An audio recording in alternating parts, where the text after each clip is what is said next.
दूसरा विवाह भगवान की भालू की कन्या के साथ हुआ, जामवंत जी के कन्या के साथ हुआ।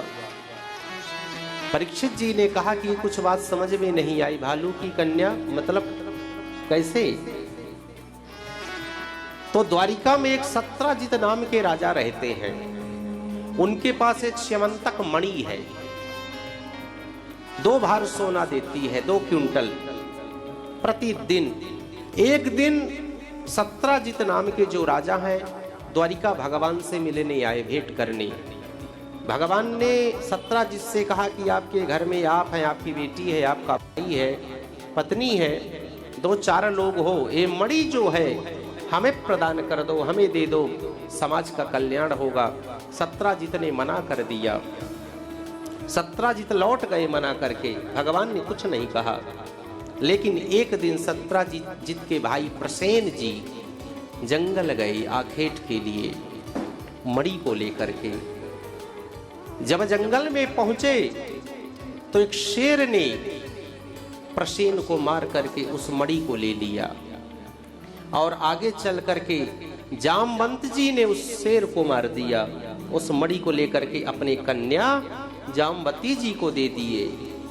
इधर सत्राजित का जब भाई प्रसेन वापस नहीं आया तो सत्राजित जी ने लांछन लगा दिया द्वारकाधीश के ऊपर कि मेरे भाई को द्वारकाधीश ने मार दिया और मणि को छुड़ा लिया। भगवान थोड़ा सा व्याकुल हो गए, चिंतित हो गए, थोड़ा सा परेशान हो गए। जब व्यक्ति के ऊपर लांछन लगता है, जब व्यक्ति निर्दोष हो तो कोई भी व्यक्ति विचलित हो सकता है। ये लांछन बहुत बड़ा कलंक है और प्रत्येक व्यक्ति से निवेदन करना चाहेंगे कि निश्चल व्यक्ति के ऊपर जो कपट भावना रखता हो, जिसका हृदय पवित्र हो, जो दिव्य स्वभाव वाला हो, जो साधु स्वभाव हो, दिव्य मानव हो, उसके ऊपर लांछन मत लगाइएगा, नहीं आपको भागने के लिए जमीन कम पड़ जाएगी। जो झूठा दोषारोपण करता है किसी के ऊपर, कभी चोरी का, कभी गलत काम का, कभी बदनामी का, कुछ भी लगा देता है लांछन, तो मानिए कि भगवान उसका बदला लेते हैं। आज की भाषा में तो बिना समझे, बिना सोचे, बिना जाने किसी के ऊपर लांछन मत लगा देना। जितना वो व्यक्ति रोएगा समझ जाइए उतनी बड़ी सजा आपको मिलेगी। आज भगवान को पीड़ा हो रही है। भगवान जो है तो आज थोड़ा सा चिंतित है, व्याकुल है, उद्विग्न है कि आज हमारे ऊपर लांछन लग गया।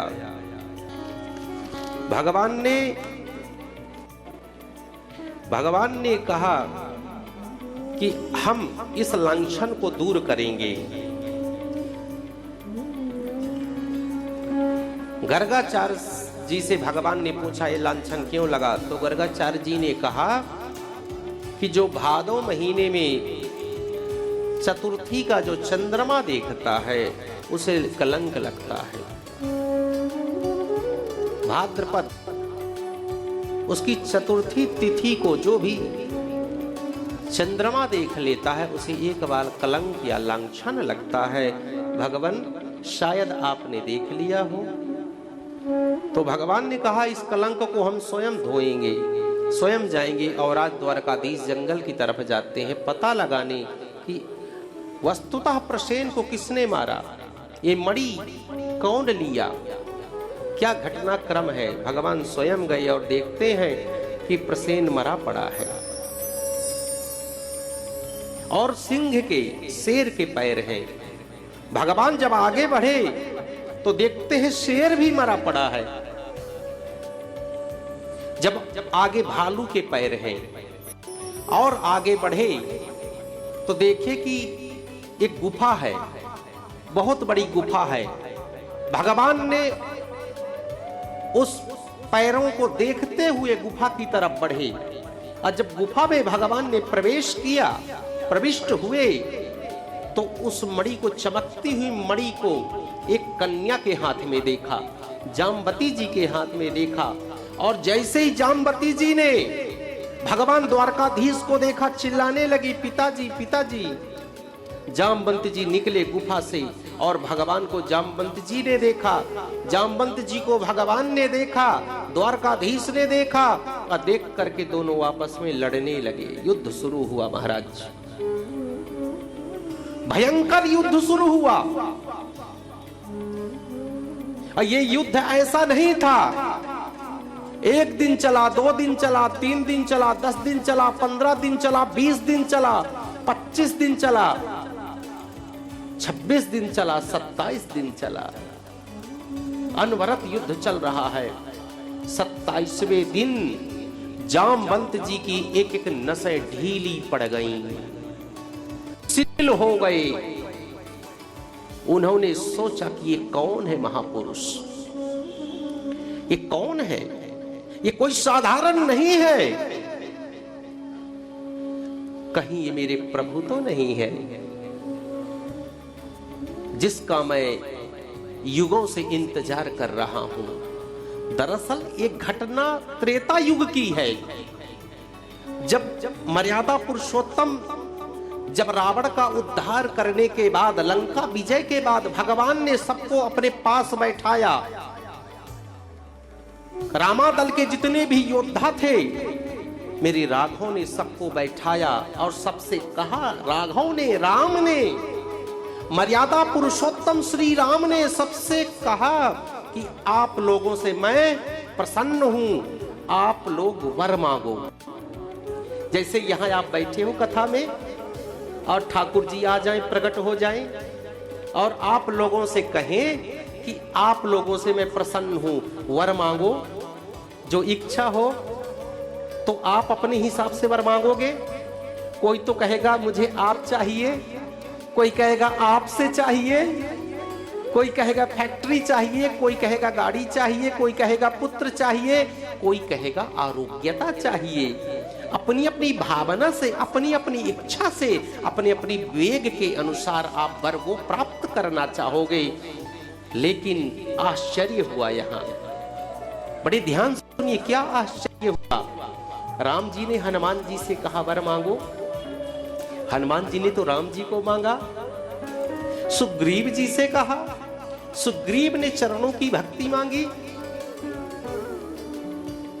जितने भी योद्धा थे सब ने कुछ न कुछ मांगा। लेकिन जब जामवंत जी की बारी आई, जामवंत जी से भगवान ने कहा, हे जामवंत जी वर मांगो, क्या चाहते हो। तो जामवंत जी ने पता है क्या बोला, क्यों भैया, पता है क्या बोला। जामवंत जी ने कहा कि मैं आपसे 2-2 हाथ करना चाहता हूं, आपसे युद्ध करना चाहता हूं प्रभु। भगवान ने कहा ये कैसी बातें हुई। बोले प्रभु, हे राघव, एक बात बताऊं, इतना बड़ा युद्ध हुआ, न तो रामा दल में न रावण के दल में कोई इतना बड़ा योद्धा था जिससे मैं 2-2 हाथ कर पाऊं। मेरे टक्कर का, मेरे बराबरी का, मेरे समान बलशाली कोई योद्धा ही नहीं था। मेरी इच्छा होती है कि मैं युद्ध करूं, मेरे हाथों में खुजली हो रही है, मैं चाहता हूं युद्ध करूं। और मैं जब आपकी तरफ देखता हूं राघव, तो मुझे लगता है आप मेरे बराबरी के हो, आपके साथ युद्ध करके आनंद आ सकता है। तो इसलिए हे राघव, मैं आपसे युद्ध मांगता हूं। भगवान ने कहा, जामवंत जी ये मर्यादा के अनुकूल नहीं है, स्वामी और सेवक में युद्ध हो ही नहीं सकता, आप कुछ और मांग लो। बोले नहीं, मुझे युद्ध ही चाहिए, मैं आपसे 2-2 हाथ करना चाहता हूं। तब भगवान ने कहा, अभी मैं मर्यादा पुरुषोत्तम बनकर के आया हूं, मैं जब लीला पुरुषोत्तम बनकर के आऊंगा, जब मैं द्वारकाधीश बनूंगा, श्री कृष्ण बनूंगा, तब तुम्हारी अभिलाषा को पूरा करूंगा। तब तक तुम इंतजार करो, तब तक तुम प्रतीक्षा करो, पेशेंस रखो और मेरा इंतजार करना। वचन देता हूं, मैं जरूर तुमसे युद्ध करूंगा आज वही दिन है। जामवंत जी इंतजार कर रहे थे और आज उसी जामवंत जी की इच्छा को पूरा करने के लिए भगवान ने जामवंत जी से युद्ध किया। भगवान ने तो पहचान लिया, लेकिन जामवंत जी ने भगवान नहीं पहचान पाए और जाकर के कहते हैं, प्रभु आप मेरे प्रभु हो, मैं उसी स्वरूप को देखना चाहता हूं। जानकी के सहित, भ्राता लक्ष्मण के सहित मुझे दिखाइए अपना स्वरूप। भगवान ने जामवंत जी की अभिलाषा को पूरा किया और उस मणि को भगवान को प्रदान किया और मणि के साथ में उस कन्या को भी भगवान को दे दिया कि आप जैसा सुयोग वर मेरी कन्या को और कहीं मिल ही नहीं सकता।